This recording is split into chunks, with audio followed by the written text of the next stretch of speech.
Assalamualaikum warahmatullahi wabarakatuh. Perkenalkan, nama saya Guntur Disadewa dengan NPM 50211132. Di sini saya akan menyampaikan sedikit materi tentang dari kelas 4, tema 4, berbagai pekerjaan pembelajaran 1. Baiklah, video ini untuk memenuhi mata kuliah pembelajaran tematik dosen pengampu Bapak Andri Valen, Magister Pendidikan.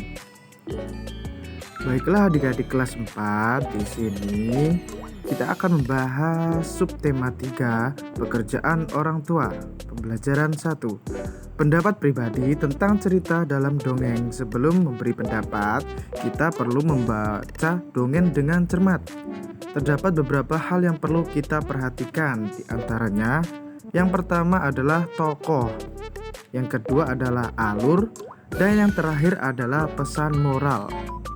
Selanjutnya terdapat unsur-unsur intrinsik cerita atau dongeng. Dongeng merupakan bentuk sastra lama yang bercerita tentang kejadian luar biasa yang penuh dengan khayalan dan dianggap oleh masyarakat merupakan suatu hal yang tidak benar-benar terjadi.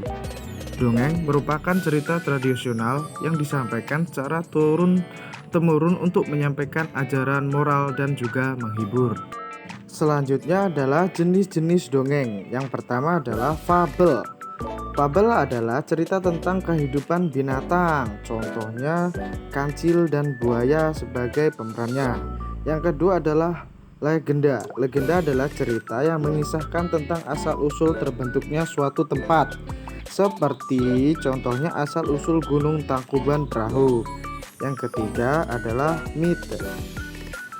Mite adalah merupakan cerita yang berasal dari rakyat di sebuah daerah, contohnya Nyi Roro Kidul.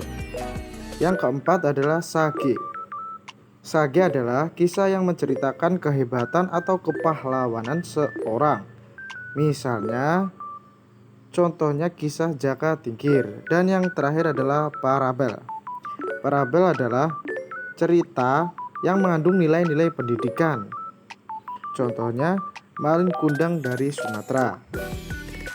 Materi selanjutnya adalah upaya menjaga keseimbangan lingkungan. Keseimbangan lingkungan merupakan kemampuan lingkungan untuk mengatasi tekanan dari alam maupun dari aktivitas manusia, serta kemampuan lingkungan dalam menjaga kestabilan kehidupan di dalamnya. Keseimbangan lingkungan akan tercapai bila ada interaksi organisme dengan faktor lingkungan, interaksi antar komponen proporsional. Berikut adalah beberapa contoh upaya untuk menjaga keseimbangan lingkungan, yaitu mengurangi menggunakan kertas dan mendaur ulang sampah. Selanjutnya, mengurangi penggunaan bahan-bahan kimia dalam rumah tangga karena dapat mencemari lingkungan. Tidak boros dalam penggunaan air dan membangun daerah resapan air. Fungsi dari daerah resapan air sendiri adalah untuk menampung debit air hujan di daerah tersebut secara tidak langsung. Daerah resapan air memegang peran penting sebagai pengendalian banjir dan kekeringan. Yang selanjutnya, untuk mengurangi produksi sampah, memisahkan sampah dan mendaur ulangnya. Menghemat penggunaan bahan bakar. Dan selanjutnya, menghentikan jual beli berbagai spesies hewan langka dan tidak membakar hutan untuk membuka lahan.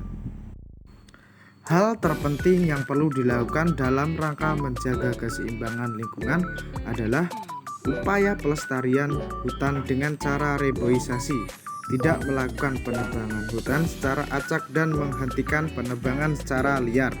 Penegakan hukum yang tegas dan adil juga perlu dilakukan terhadap pembangunan dan penebangan hutan liar. Baiklah, beberapa contoh pekerjaan yang menghasilkan bara. Yang pertama adalah manufaktur, yang kedua adalah pertanian, yang ketiga adalah pertambangan, yang keempat adalah konstruksi, dan yang terakhir adalah kerajinan tangan.